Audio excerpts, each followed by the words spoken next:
अस्सलाम वालेकुम रहमतुल्लाह। दूसरा सवाल है इन्हीं बहनों का, और सवाल अच्छा है। ये कहती हैं कि कहा जाता है कि जब बंदा फौत होता है और पीछे वाले रोते हैं तो जो फौत हुआ है उससे सज़ा दी जाती है। क्यों?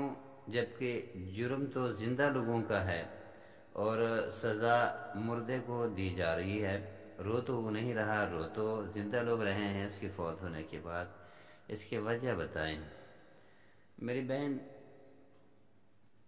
ज़िंदा लोग रोते हैं, उनके लिए सज़ा है। और फिर जो फौतशुदा बंदा है उसको उसकी जब तारीफ़ की जाती है, इतना बड़ा अच्छा था, तो ये था, तो ये था। जैसे मुर्दे के पीछे रोते हुए हम देखते हैं कि गिरबान फाड़ते हैं, चेहरों को मारते हैं और अपना, और फिर साथ साथ ये कह रहे होते हैं कि तू बड़ा शेर था, तो ये था, वो, तो उसकी तारीफ़ करना शुरू कर देते हैं। खबर के अंदर फिर उससे पूछा जाता है कि तू ऐसे ही था, और उसे सज़ा होती है, इसमें कोई शक नहीं। लेकिन वजह यह है कि चूँकि वो इसी अक़ीदे का था, पहले जो दूसरे फौत हुए उसके पीछे ये करता था, अब इसकी बारी है तो दूसरे करते हैं।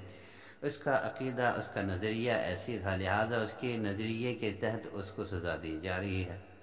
चूँकि ज़िंदगी के अंदर इसको पता चल गया था ये गुनाह का काम है, उसे चाहिए था कि जाते हुए वो कह देते उनको कि मेरी फौतगी के बाद आपने पीछे ये हरकतें नहीं करनी। जब उसको पता है कि मेरे घर में ये रिवाज है और ऐसा कुछ होता है, तो ऐसे लोगों को चाहिए कि जाते हुए वसीयत कर लें या दुनिया में अपनी इस्लाह कर लें। मैं इस तरह नहीं करता, मैं इस नज़रिए का नहीं हूँ, तो फिर नहीं होगा।